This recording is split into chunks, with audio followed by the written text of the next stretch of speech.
Bonjour à toutes et à tous, je suis heureuse de vous retrouver pour une vidéo un peu particulière puisqu'il ne s'agit pas véritablement d'astrologie, mais de faire le lien entre justement ces vidéos d'astrologie que je publie régulièrement et dont je dirais, le fondement est plutôt une guidance.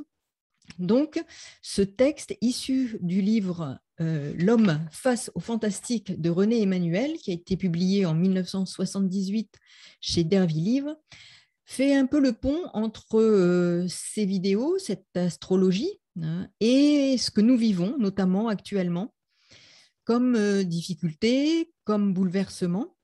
Et c'est aussi un moyen pour moi de répondre à certains mails qui me sont adressés de personnes en difficulté, en souffrance, qui partagent leur ressenti par rapport à ce qu'ils vivent actuellement.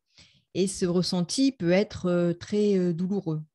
Alors, je souhaitais partager ce temps de lecture, ce texte avec chacun d'entre vous, chacun et chacune d'entre vous, parce que nous pouvons tous, les uns les autres, en tirer un enseignement. Donc, ce texte, qui est issu, hein, donc je le rappelle, de L'homme face au fantastique, commence comme cela.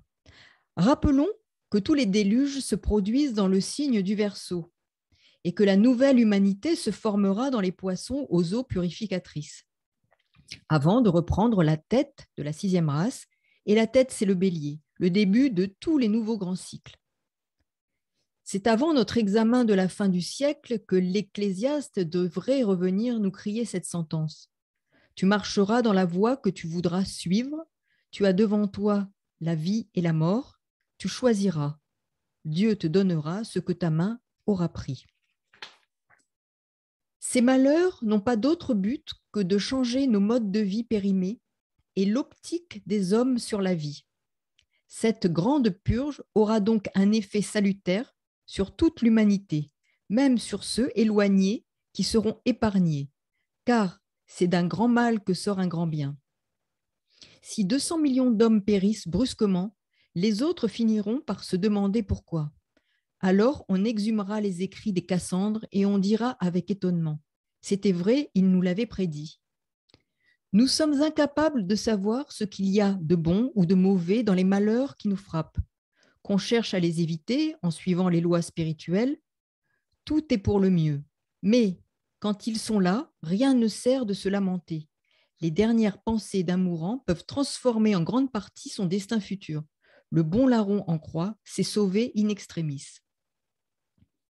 C'est ce que voulait dire Platon à ses disciples. La loi dit qu'il n'y a rien de plus beau que de conserver le plus de calme possible dans le malheur et de ne pas se révolter parce qu'on ne sait pas ce qu'il y a de bon et de mauvais dans ces sortes d'accidents, qu'on ne gagne rien pour la suite de s'indigner, qu'aucune chose humaine ne mérite qu'on y attache beaucoup d'importance, et ce qui devrait venir le plus vite à notre secours dans ces circonstances en est empêché par le chagrin.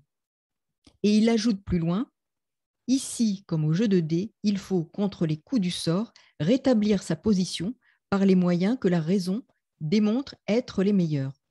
Et si l'on reçoit un coup, ne pas faire comme les enfants qui portent la main à la partie blessée et perdent leur temps à crier. Il faut au contraire habituer constamment son âme à venir aussi vite que possible guérir ce qui est malade, relever ce qui est tombé et supprimer les lamentations par l'application du remède.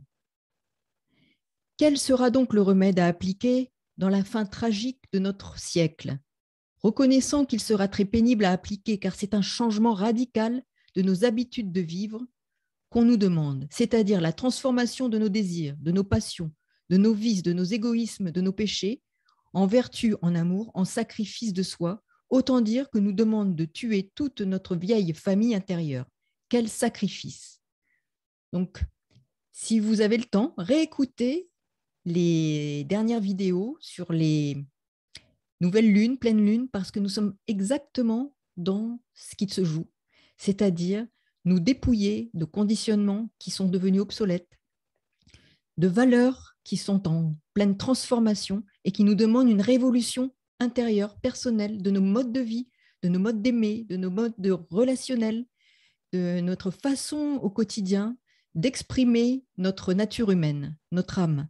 Donc, ces vidéos sont tout à fait en lien avec la lecture de ce texte et font un pont entre effectivement ce qu'elle propose en termes d'analyse astrologique et cette guidance à laquelle je tiens beaucoup parce que effectivement pour moi l'astrologie est le support de cet apport que j'aimerais vous transmettre.